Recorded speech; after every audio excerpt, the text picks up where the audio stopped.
Devant cette tempête,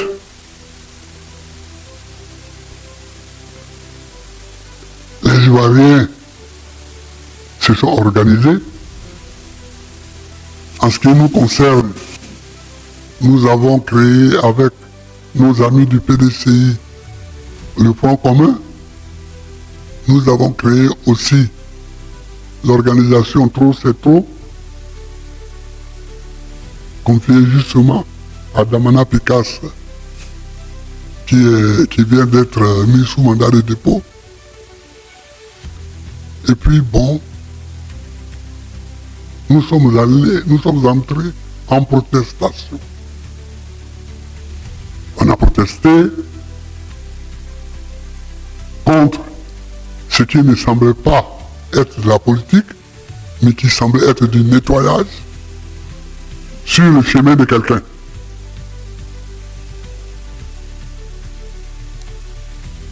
Ces manifestations ont duré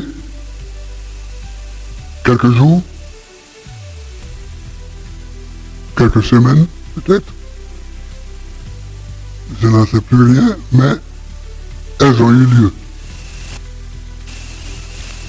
Finalement, avant-hier, le Conseil constitutionnel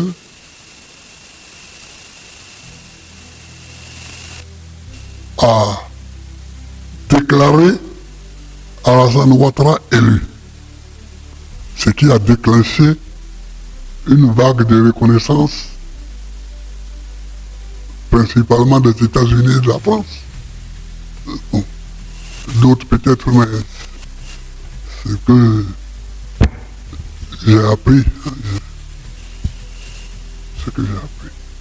Mais en ce qui nous concerne, en interne ici, les combats et les luttes contre cette vague de balayage du chemin pour Ouattara sur la route de la présidence a fait beaucoup de victimes.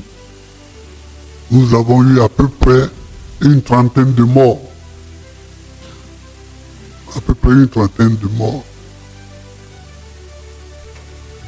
Et le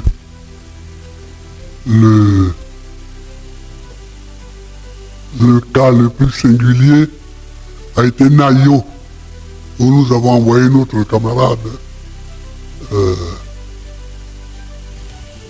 Kipredigbe, qui a été à Nayo et qui a bien fait son travail de représentation. Merci, frère. Merci, camarade.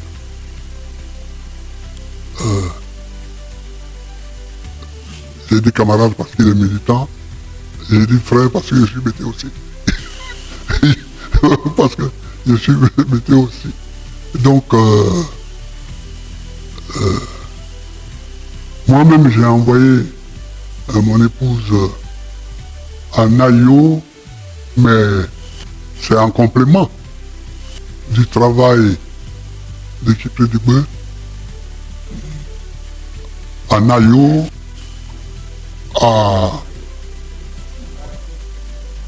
Abié d'abord, à Abié, tout près là, tout près. Ouais, non, après Nayo, à Sayoua, à Yamsokro, et puis à Bonoyer. À Bonoyer, donc nous pleurons.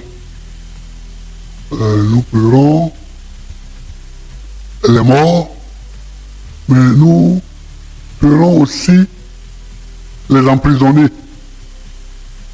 Parce que c'est pas facile, hein. Moi j'ai connu la Maca. J'ai connu la Maca. On a à peu près 30 morts et plus de 1000 emprisonnés.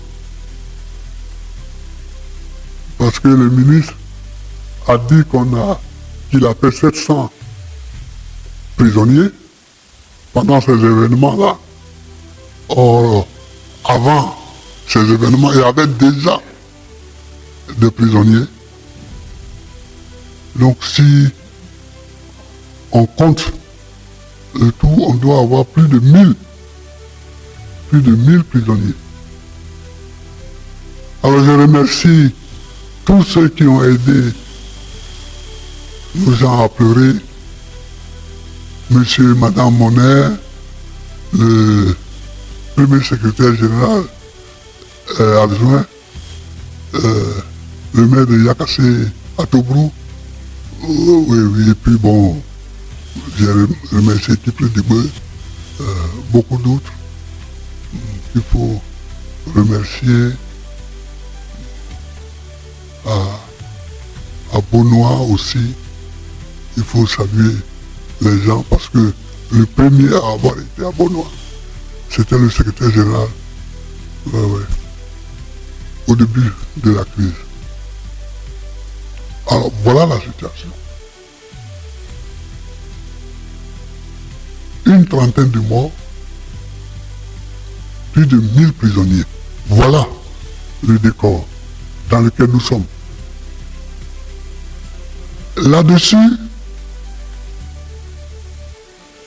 le gouvernement, au lieu d'éloigner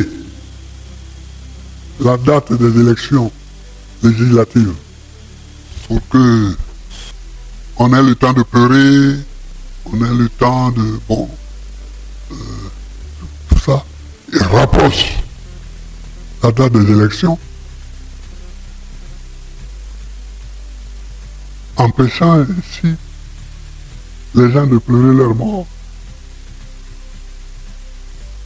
de savoir même dans quel lieu sont arrêtés, sont gardés leurs parents prisonniers. Là, c'est tout de suite que je viens de recevoir le document pour Picasso. Que c'est maintenant qu'on l'amène à la Maca. C'est maintenant. Sinon, là, je ne savais pas.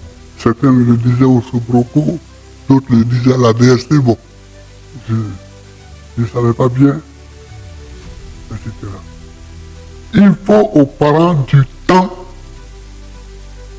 pour pleurer les morts et les enterrer, les inhumer. Il faut aux parents du temps pour s'habituer au lieu où sont incarcérés leurs parents. Je pense que la date de dépôt de candidature fixée au 12 novembre est trop proche. Alors là-dessus, le débat s'est emparé des réseaux sociaux, le débat s'est emparé aussi de la société ivoirienne tout entière. Le pays étant partagé entre Dreyfusards et anti-Dreyfusards, c'est-à-dire entre partisans de l'élection, d'aller à l'élection. Or, ce que moi et ceux qui pensent qu'il ne faut pas aller aux élections, or, ce que moi je pense, tout le monde veut aller aux élections. Mais c'est quand? C'est ça le problème. C'est quand? On ne peut pas être un parti comme le nôtre et puis ne pas aller aux élections. Nous avons toujours été aux élections. Et ça, je le dis toujours. Mais, déposer le dossier le 12, ce n'est pas sérieux. Ce n'est pas sérieux par rapport à ce qui s'est passé. Organiser les élections en décembre, ce n'est pas sérieux par rapport à ce qui s'est passé. C'est pourquoi, en ce qui me concerne, je suis contre l'élection à court terme. Je suis contre l'élection à court terme. Je pense que s'apprêter le 12, bon, il y en a même qui ont envie d'aller aux élections, mais qui ne peuvent pas être prêts le 12. S'apprêter le 12 pour aller en décembre, c'est couvrir la forfaiture qui a eu lieu. C'est couvrir les blessures et les morts qui ont eu lieu d'un linceul dédaigneux, d'un linceul dédaigneux. Il faudrait que le gouvernement accepte de repousser la date des élections. Bon, sinon, on ne va pas aux élections.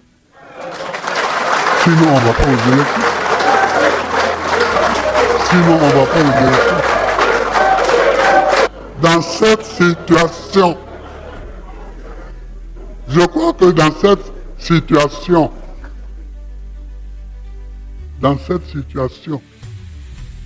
il faut être clair avec nous-mêmes. C'est avec nous-mêmes qu'il faut être honnête. Il faut être clair avec nous-mêmes.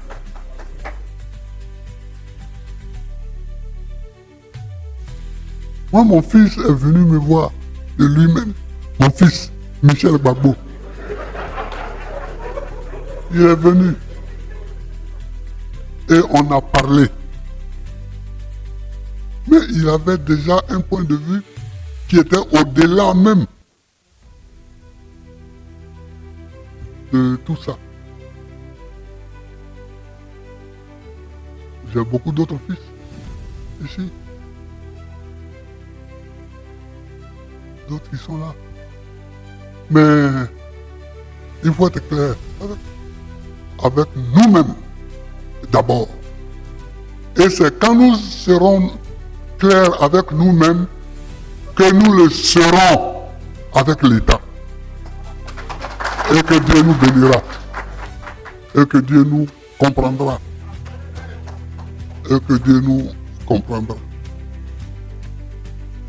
Moi, j'ai gouverné ce pays pendant 10 ans. Il y a des moments où j'ai arrangé des calendriers pour que les Ivoiriens puissent s'y trouver. Parce que quand on gouverne un pays, on ne gouverne pas pour soi. On gouverne pour l'ensemble des nationaux. Donc, c'est ça que je voulais vous dire, comme étant mon point de vue. C'est ça que je voulais vous dire, comme étant mon point de vue.